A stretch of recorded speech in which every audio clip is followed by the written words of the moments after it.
Hello, everyone, and welcome to our active learning lunch. So we're back to QSEC having active learning lunches and Changemaker Tuesdays. That is very cool. So every month we're going to have an active learning lunch about some sort of topic. Coming up, we've got one on reconciliation action plans coming up. We've got one on storytelling coming up. And we're also going to have Changemaker Tuesdays coming up. So we've got one on how to get involved in the container recycling in Queensland, and we've got one coming up on how to get on government panels. So there's lots and lots coming up. Now, I have so many things open on my screen, I can't see my PowerPoint, but that's fine. My name's Leanne Butterworth. I am QSEC. I was membership engagement and customer service. I've now become a learning and development specialist here at QSEC. So for any learning and development, anything you want to learn, please let me know, because it will potentially already exist in our online learning centre, or I can point you in the right direction to find things that you want to learn. So please reach out to me. Alongside me today, I have Rachel Whitworth, who is our marketing guru for QSEC, as well as Kate Vandervoort, who is our beautiful guest today. And we're going to talk all things social enterprise. So Kate will give herself a lovely introduction in a minute. All right, lovely people. I'm going to mute. I'm going to hand over to Rachel and Kate. So hi, everyone. We're talking all things social media for social enterprise today. Thank goodness it's not only all things social enterprise. Yeah. We got the wrong guest. And I am joined here by Kate. Kate, would you be able to tell everyone a little bit about you and what you do? Sure. So I started my company Social Mediology 13 years ago now. I've started talking about traditional social media, which feels really weird because it, for so long it was the new and emerging technology. Now it was the traditional social media. But my first 15 years in my career were in leadership positions in the not-for-profit sector. I got a bit frustrated after a while and ended up leaving and wanting to work on the sector rather than in the sector. And so I started a strategy consulting company. But within 3 months, it was just really obvious that social media was the big black hole for so many organizations, and still is in a lot of ways. So I started out as a kind of traditional social media agency, but that model never really resonated very well with me. And I've always been about community, relationship, impact, storytelling. And so as the industry has kind of split and we're seeing more of a divergence between ads and funnels and community, relationship, organic storytelling, I'm more and more feeling comfortable about the things I've been saying for 13 years, because there's a real defined kind of role for that now. So that's a little bit about me. Amazing, thanks for that. Now, I've got a few questions that I want to ask. If anyone in the room has questions, feel free to pop them into the chat, and we'll try and get through as much as possible with Kate today. We will send you out into some breakout rooms in a little bit, and then we'll come back for a few last questions that might have come up in those rooms. But one thing that, for those of you that don't know, I'm also in marketing. I don't focus so much on social media because marketing includes a lot of different things. But I would love to have a chat with you, Kate, about the different types of social media and the different audiences on each one, because I know some people want to do everything and it's not necessarily where their audience is hanging out. Yeah, so this is an interesting one, and it changes quite a bit. That's probably, I have people, I saw a familiar name, Talia, on here. I have people who've been, attending my workshops for years and years. And the fundamental principles of what I teach is the same as it was 13 years ago around relationship, and the real sort of paradigm shift that needs to happen to make social media marketing work for an organization. But the one thing that does keep changing is audiences and where they're participating. And as new functionality comes out and new platforms emerge, audiences do definitely change their behavior. I am more of a traditional social media person in terms of the basics, or I guess the main platforms of Facebook, LinkedIn, Twitter, Instagram. Every room that I speak to, I ask how many people are on TikTok. I'd love to know how many people are using TikTok for their enterprise. I don't know. Oh, we've got a couple. Excellent. That is more than I've ever had in a room. So that is that's good news. The social enterprise sector is obviously at the leading edge of what's happening in social media. But if we look at the platforms each, just one at a time, I mean, Facebook is clearly still the largest platform in terms of audience. I know a lot of people have either a love-hate relationship with Facebook or a hate-hate relationship with Facebook. I'm actually a lead trainer on their community manager certification training, and there are days when I'm definitely not a Facebook fan. But you can still find pretty much every audience on Facebook. And a lot of people say that the younger generation are not on Facebook. They are actually still there. They just tend to engage very differently to the older demographics. So we've done a lot of programs around building community, and particularly support communities. And young people will still show up to there if there's enough reason for them to show up. So Facebook is probably the one platform where you can still always find your audience, particularly if you have a nice, healthy ad budget, but you can certainly still find your audience from an organic perspective. LinkedIn is continuing to increase in Australia, which is great. I mean, it had a bit of a slower start to the rest of the world, but I think pretty much everyone's on LinkedIn now from a professional networking perspective.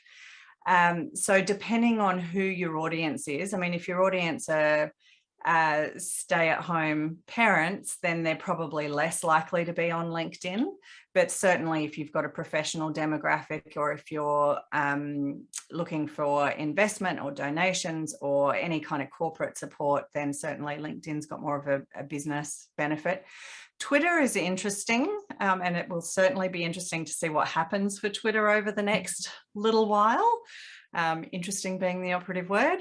I think the last statistics I saw, it was something like 14 million active users on on Facebook in Australia, and it was only about 4 on Twitter. So there's a lot of people in Australia are not on Twitter.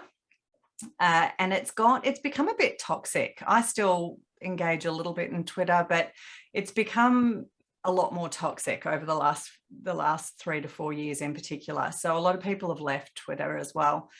Snapchat, obviously there's Instagram, which is very visual. So younger audiences are particularly active on Instagram, but Instagram's really good for any product or e-commerce type of business. But it tends to be much more aspirational. So, that's where you can have the glossy images and the glossy look and feel. And there's a bit of organic storytelling, but it's good for products. Snapchat and TikTok are where the cool young folk hang out. And I do TikTok dance videos with my 8-year-old, but they don't ever see the light of day, and they never will. So that's just a bit of an overview. I've got a question from T. She's just wondering where creatives hang out. So musicians, for instance. Yeah, so Instagram, TikTok is big, obviously, with musicians. Facebook still has a music scene, but it's probably shifting more to platforms like TikTok. I had someone in a workshop the other day who was launching a book reading app, and we were having quite a lively debate about where book readers are most active on social media. But I would say, probably TikTok. Creative, though, Instagram is very creative space, because people are often sharing their work and their products that are available for sale. And maybe less so music, and it also depends on whether you see Pinterest as a search platform or a social media. But I also think design wise, any design creative or like paint artists and things like that can also do very well on Pinterest, but you do just have to be careful with copyright and things like that on that. Yeah, and a lot of smaller businesses that work in, fashion or weddings or architecture or interior design, a lot of them are very active on Pinterest and have very active communities, because again, it's an aspirational platform where people dream about what it is that they'd like to have in their life. And so it's a great place to be if you've got great imagery and you're more of an aspirational type product or service. Definitely. So what trends have you been noticing recently? Are there any things that we can take away and start doing to harness the trends that are happening right at this moment? Yeah, so the two main trends that we're focused on with clients, and we work from everything from, solopreneurs through to multinational companies. One is the hyper-personalization of content. And I'm not just talking about our emails, which we all just expect should be personalized now. How annoyed do you get when you get the dear first name? I still get those. Most places should be past that level of personalization. But what I'm talking about there is that when people are seeing your content on social media, you want them to feel like you're not just talking to everybody. You see posts that say, hey, everybody, and then you actually miss the speaking to anybody individually. So the more that you can tailor your content, and there's a few elements to this. Firstly, you have to know who you're speaking to. So really understanding your customer avatar. I'm happy to give you a link. We've got a free avatar building tool that's available where I step you through videos of how to do that. And it takes you through everything from the basic demographics through to values, motivations, challenges, problems, where they're hanging out on social media. But if you don't know that, you are literally just yelling out into the ether, hoping that the right people are going to connect with you. And on social media, we're so bombarded with content. We're overwhelmed. Is everybody overwhelmed? I know I'm overwhelmed on a daily basis of the amount of content that is constantly coming at us. And you'll know yourself that as you're scrolling through feeds, the things that make you stop are the things that feel personal to you, or they make you feel something. And so how we would talk to a 25-year-old male on social media is completely different than how we'd talk to a 50-year-old female. Where you would talk to them is different. The imagery you would use, the headlines you would use, the language you would use. So the more that you can understand the person that you're wanting to speak to, and I always get asked, what happens if we have more than one avatar? And we all do. But I really suggest that you go deep on understanding your core avatar first, and then you can, once you really understand how that works, you can broaden that out. But sometimes we split avatars by platforms, like it might be if you have a B2B offering, that's on LinkedIn, and if you have a more consumer offering, that's on Facebook. So you can split your avatars in terms of where you build your communities. Or you can split them by kind of time of day and what the person might be doing. So when we're looking at content, we go really granular, not just who we're speaking to, but at the time of day that we're posting, what are they doing when they're digesting that content? Are they at work doing a quick sneaky check on social media, or are they sitting on the couch with a glass of red wine watching The Block? Because how you would speak to them at that time could be different as well.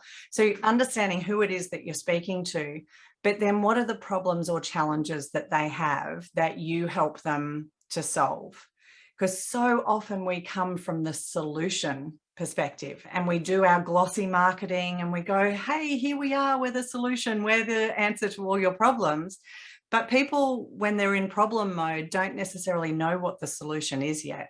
Sometimes they don't even know what the language is that describes that. So it's really about how do you meet people back where they're at, truly understand their problems, challenges, frustrations, use the language they use to describe those, and then step people on a journey towards the solution. So hyper-personalization, that was, that was the first one. The second one is community. And the reason I know that this is a big trend and is going to continue to evolve in this way, and I've been all about community from day one, so it's interesting to see the industry catching up, but Facebook are doubling down on community, and all of the other platforms are following. And the reason is they know that people are not going to keep showing up to these platforms for advertising. They're not going to be showing up for spam and bots and all of the other terrible things that are happening on these platforms at the moment. Worse now, it seems, than they ever really have been. People are showing up for community. They're showing up for connection, and they're showing up for meaningful experiences. And so Facebook has launched a whole community manager certification program, which is free to do if you're interested in becoming a certified community manager. But the functionality that they are bringing out to host communities on Facebook is out of this world. It's already great, but what's coming is really exciting. So whether you love or hate Facebook, the trend there around community is really important.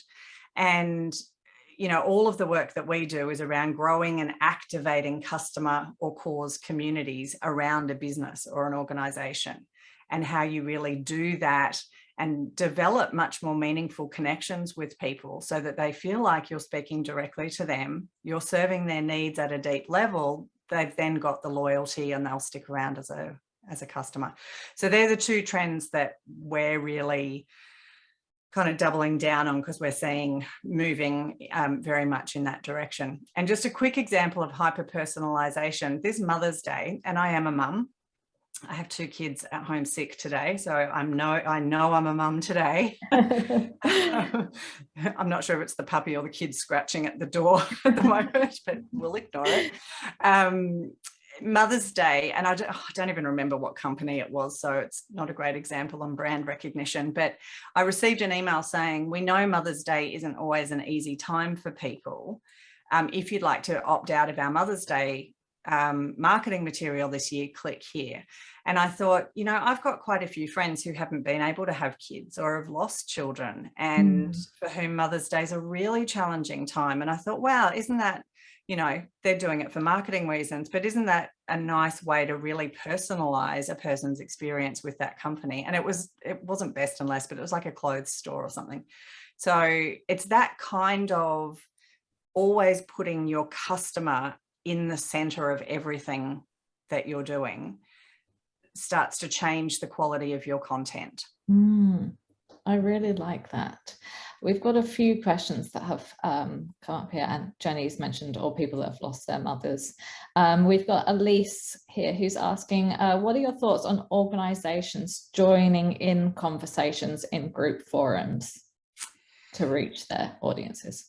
Yeah, so look, it depends on the organization and it depends on the motivation behind doing it. Generally, when people are showing up in communities and in groups, they're wanting to engage with individuals, not with brands. And whether you're an organization that's for-profit, not-for-profit, social enterprise, you're still a brand. If there's anything that you're wanting to gain from that person by way of a sale or a connection or an email address, then you're still seen to be a brand in that conversation. So generally, humans are going to do a lot better, personal profiles are going to do a lot better in those communities. Having said that, in a business networking type environment, you know, some groups are all about the businesses. So having pages join or having a business join is just part of the culture of that community. So I think it comes down to what you're wanting to achieve. And if you're really there to serve and to help people with whatever their challenge is, and you're wanting to make them aware of the work that you do, generally that's better done from a personal profile. Yeah. Great tip. I echo that as well. So T is asking, is a community usually on a page or a group or both? So look, it can be on both, but there is more and more of a separation happening between Facebook pages are for marketing, Facebook groups are for community. But we have some clients who still get amazing organic reach and engagement on their Facebook page. And historically, we always built community on Facebook pages. It's just the algorithms are much more difficult to make them work, particularly if you're talking about anything that looks like it's marketing. So Facebook have got kind of an unofficial blacklist, if you like, of words that kind of trigger, this content's marketing, it should be paid for. So makes it really difficult for bookstores, because book is one of those words. I did have a bookstore a while back just going, oh, how the heck do we describe what we do if we're not, if we don't talk about books? I had to get very creative. But things like, book, buy, sell, join, sign up, click here, anything that's got a really defined call to action is generally going to be deemed by the algorithm to be something that you should be paying for. But if you've got a lot of organic digital storytelling, engagement type content, you can still make that work on a page. But the functionality in a group just lends itself to community much more than a page does now anyway. And so the split between those two is getting wider and wider. Totally. I've got a couple more questions here that I will try and loop back to at the end, because there's one more question I want to make sure that we get to before we go out into our breakout rooms. And that is that if you could give 3 tips to our members that are doing their own social media, what would they be? Look, I've already kind of touched on it, but the first is absolutely understand who you're talking to and tailor your language to that. So when we do the avatar process, we go, it might be, and the example I always used to use was Karen, and poor Karen's had a really bad rap over the last few years. So I've started using different names, but if you're talking to Sarah, who is 45 and lives in Brisbane and works part-time and is the mother of 3 children, then tailor your content and your imagery and what you're talking about to Sarah. I promise you, it will completely transform your content if you can actually visualize who it is that you're speaking to. The second tip is really understanding their problems or their challenges. And this is the gold for you out of today. And I might go just slightly over, just if I can give this one, because this is the gold tip. Facebook groups and LinkedIn groups, if you're more in a B2B context, but people gush about their problems on social media. They gush, they talk about them all the time. And so if you can find other communities that exist of your ideal avatar, which is why you need to know the details, is so that you can go and find them. So find other communities that exist where they hang out. And if you go into those groups and you search for the kinds of keywords that describe who you are and what you do. So for example, if I go into one of those huge business Facebook groups and I just type in Facebook, there are hundreds of questions about Facebook. How's it work? Why isn't it working? This is happening. That's happening. How do I do this? And not only are those questions there with the exact language that my avatar is using to describe their problem, their challenge, their frustration, but there's generally a whole lot of answers that also give you really great language to be using. So you want to understand their problem or their challenge, but you need to be speaking about what you do in the language that they are actually using to describe it. So I used to market everything that I did in really aspirational language. But if you're in social media hell and you can't get out of it, you're finding it's driving you crazy and you can't get any, results from it, the aspirational is probably way too far away. So being able to find what those smaller steps are to lead people on that journey. And a third tip. Why don't we do a breakout room and I'll give you a third tip when we come back, because it's 1 o'clock. Okay, so we're going to go out into breakout rooms and we're probably going to go into pairs, 5 minutes per person. But obviously, and maybe you can give us a tip about this just before we go into it. But what we want to do, because obviously the one major thing that makes social enterprise different to business as usual is that we're all having an impact. But we don't always necessarily communicate our impact with the audiences, and there's a few different ways that we can do that. So what I think would be really helpful would be is in pairs, if we communicated what our impact was, and then the other person gave 3 examples of how they would want to see that that impact communicated on social media. Kate, did you want to maybe give us a little example or things to have a think about before we break out? Well, that leads me to my third tip. Nice segue. If you haven't read Donald Miller's Story Brand, it's an excellent book, but I'll give you the cliff notes of the one point that I think is critical in this conversation that we're having now, which is he talks about we often make ourselves, the enterprise, the hero in the journey. And everything we do is talking about how we're the hero in this journey, which is the impact. And we want to do that. But he gives a really subtle difference to that. And he says the enterprise is not the hero. The customer or the recipient is the hero.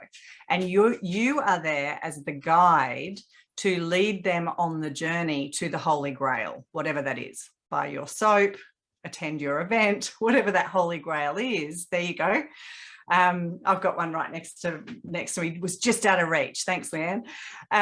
So as you're having this conversation, think about, so share what your impact is, but as you're giving that person feedback, think about how you can tell that story in a way that really puts the recipient in the center of that conversation. Because often we build this amazing facade and we don't ever let people in. And you need to tell the story in a way that the person can see themselves in that story. So maybe just keep that in mind as you're having this conversation and giving some examples, is just how could you make the recipient or the customer the center of that story? All right, how did everyone go? Are there any questions that have come up since your breakout rooms? I'd love to hear. Not a question, but an absolute gold star accolade for Kate from Vanguard. She's come up with a really great little reverse engineering style to improve her connections with businesses who are buying from Vanguards and getting them to understand what the impact that they're actually creating by helping them to do their social media tiles, and looking at providing them the social media tile to say, we buy from Vanguards, and by doing that, we're actually employing X amount of, here's Benny from wherever. So they're actually passing it on through the chain. It was really lovely. Yeah, great. Any other great advice that came up in conversation? Anyone want to put their hand up? No? All right, Kate, I'll get you to come back. Do you have any social media no-nos? Because I think a lot of people in this room are probably doing their DIY. So anything that we should avoid doing? Just before I go there, I will add in, and I love that you've talked about that. I think I'm looking at the right Kate on the screen, but you won't be able to see that I'm looking at you. Yeah, right, Kate. I love that you're doing that, because it's one of the other trends, I guess, that we're seeing that works really, really well is collaborative content. And you don't have to, if you're in a small organization, you don't have to do everything yourself. And in fact, I'll give you some examples. So we've done some work with a psychologist locally. She did a great campaign called Mindful March, and she did a pop-up group. Her goal was to do a live every day for a month to get more comfortable on video. So she did Mindful in March. She went live every morning. She ended up with 67 people in her Facebook group.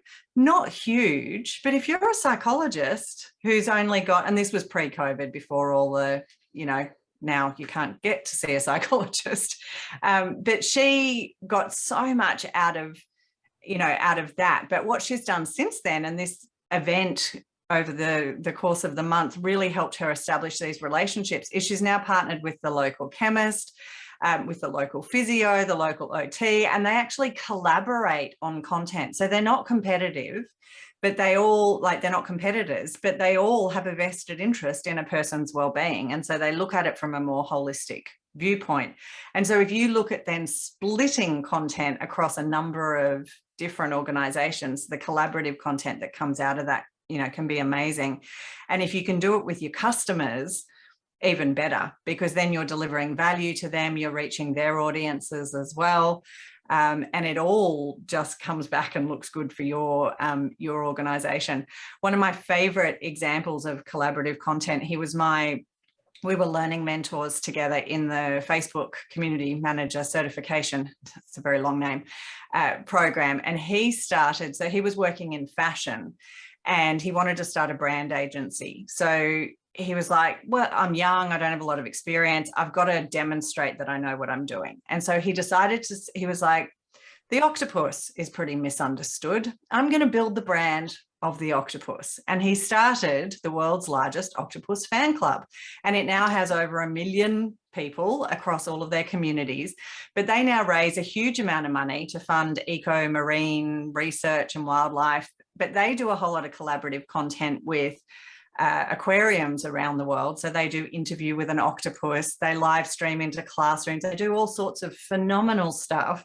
And it was just because he decided to build the brand of the octopus. So that collaborative content, just thinking about who else has an interest in the ecosystem that you're working in and look at how you can create content together, can certainly help you leverage, access new audiences and reduce your costs in terms of content creation. Absolutely. I just see Jenny and Racy have been noticed that they've got a common interest in plants, and you never know, there could be something that comes out of that, like there may be a collaboration waiting to be born. But yeah, absolutely. Oh, we've seen some amazing things come out of collaborations between organizations, so definitely something to have a look at. Bless you, Leanne. So no-nos. Don't try and be something that you're not.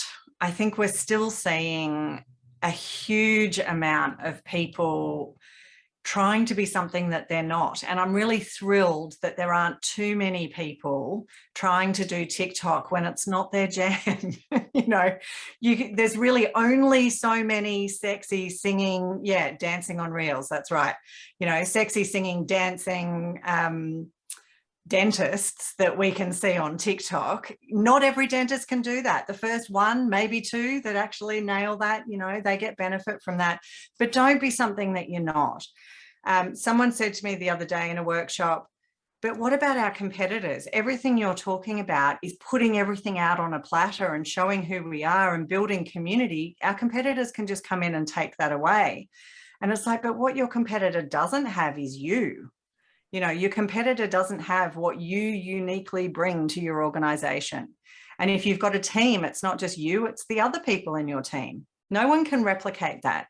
And that's the value that you can really bring to social media, is that real authenticity. And I'm not talking about falsifying here's my breakfast, here's my lunch, here's my dinner, here's what I'm doing, trying to be authentic, because that's not being real either. I did a really silly post the other day. I'd had my kids for 4 weeks straight without a break. I do love them, but as a single mum running a business, it's full on. And I went and had a 90-minute massage. And I literally, in the massage place, took a photo of myself and said, this is what a blissed out single mum looks like after 4 weeks straight. Hats off to all the single mums. Now, I didn't fabricate that. I literally did that in the moment. But that's the kind of stuff that people resonate with because it's real. So don't try and be something that you're not. Don't fall for the myth that digital marketers continue to perpetuate that social media is only a paid platform now, because it's not. We see amazing organic engagement and growth for those who invest in community. So all the things that we've been talking about today, if you can create space that is meaningful for people to show up, connect with others around the things that are most important to them. And sometimes that takes a little bit, it's not immediately obvious. You've got what your business or your enterprise stands for. Think about when we talk about community, we always have kind of the two circles of what most people do on social media is they try and meet their business needs. So they're totally focused on how do we get more sales? How do we sell more stuff? How do we get more customers? And some are just cause communities that are how do we serve? How do we meet the needs of our audience? And they don't really ever have a tangible benefit for the organization. And what you're looking for is that sweet spot in the middle. And if you sit too far on either side of that spectrum, it won't be successful for you unless you have a big ad budget to buy eyeballs. But there's plenty in that middle sweet spot with organic content and building community where you can continue to connect with people. And any digital marketing expert who tells you they have the answer or the latest hack or trick, run a mile, because they only ever work for the first 100 people that do it, and then it's no longer generally an effective strategy. So the things, I know we're starting to run out of time, so yeah, we've got 3 questions, so maybe we can do a bit of a quick fire. I know this isn't necessarily your forte, but what are your thoughts on influencers? Yeah, so you'll only ever get my honest thoughts, so here they are. It kind of fits into that category of don't be something that you're not. If you have genuinely somebody who has purchased from you, who has experienced what you do, and it's fine to go out and got children screaming in the other room. I don't know if you could hear that. Hopefully they're still alive. If you've genuinely got a customer, it's okay to go out and seek that and to say, hey, here's an opportunity for you to test it out. But consumers are really savvy now, and I'm sure we've all experienced it, feeling ripped off or tricked or hoodwinked by a brand. It comes back to that authenticity. But absolutely, if you have someone who has genuinely purchased your product, experienced your service, engaged with your enterprise, and they have something positive to say about that, then influencers are hugely beneficial. But I'm personally not a fan of the influencer marketplace. Go out and I tell you, it gives me a really good chuckle every time on customer account or our client accounts, the number of inbox messages that we get that go, hi, I'm an influencer. I'd love your stuff for free. And, I've got 3 followers. It's not quite that bad, but some of them are really irksome, and I'm not a fan. Sorry, you asked. It is really good to take a look, because obviously a lot of people can pay for their followers as well. And these days it's harder to do because they do get blacklisted and stuff like that. But always take a look at how many people are actually engaging with in their comments and their photos and stuff, because they might have 200,000 followers, but then they only get like 17 likes and 3 comments. That goes to show that it wasn't genuine in the first place. So maybe take a look at that if that's something that you're thinking of doing. And the other thing to look out for is, particularly on something like Instagram, if you see, let's say you're checking out an influencer and you see the same person engaging, looks like an engaged fan, go and click on their profile and see who they are. And what you'll often find, because digital marketing experts have said it's the thing to do, is they set up these pods of 50 influencers who all work together and just engage in each other's content. And they're not real customers, they're not legitimate, it's not real engagement. And that kind of thing, it's a distraction. So with influencers, I often just say, could you reach the same outcome by being genuine and authentic and doing that yourself, as opposed to getting distracted by that whole world? Because it is a pretty distracting world, and there's quite a few pitfalls in them. Definitely. Okay, just really quick questions. Do you have a document of the blacklisted words that you mentioned earlier? No, but it's pretty much, because Facebook will never tell you what they are, but it's anecdotal experience. But it's pretty much anything that's a call to action. So you can be, rather than click here or look at this, it might be, have you had a chance to check out our, just be a bit more fluffy in your language. But you'll start to see, if you don't put in really defined calls to action, you'll get better reach if your content's good. But then it's about, we often talk about the micro commitments that it takes. So what's the next thing in that content storytelling that could help move people along a journey that's not, because we often want to go from A to Z in one step, and really there are 25, 24 steps in between. And it's all micro pieces of content. One of the other things that people often do is put too many messages or too much into one piece of content, trying to achieve too much. And if you can break things down into a longer journey, you'll have more success keeping people engaged along the way. Perfect. And any tips for those people that aren't a Facebook fan but need it? Oh God, it's so hard. I had someone the other day say to me, I hate Facebook. Why do I have to answer all these questions? I said, do they turn into sales? And she said, yes. And I'm like, well, like if it's working and you want the sales, then somewhere to be. I don't really have any tips. I mean, if you really don't like Facebook, chances are you're not going to have a huge amount of success if you're forcing yourself through gritted teeth to tell a great story about your business. It's probably not going to really resonate with your audience. So maybe it's about finding somebody else that you can collaborate with who can be the face of some of that, or who might support you in doing that. But it's really hard. It's like, it would be like me saying I've got to be on TikTok. I'm just never going to do it, you know, except with my daughter, because she harasses me about it. That's fine. Awesome. Well, thank you so much for joining us today, Kate. I hope everyone has received a lot of wisdom in that power hour. Got some thumbs up there, so that's awesome. Yeah, so one of the reasons why we have done this is because Queensland social enterprise members are social enterprise has a lot of opportunity in Queensland in the lead up to Social Enterprise World Forum, and we're trying to collect your stories. So for those of you that are social enterprise members, make sure you head on over to our QSEC stories page and fill out a little questionnaire. If you've only got 5 minutes, just answer one question and upload one photo. We'd prefer to have your voice involved in this upcoming initiative that we've got going than not at all. But yeah, thank you so much, Kate, for everything. I really appreciate your time. Thanks for having me.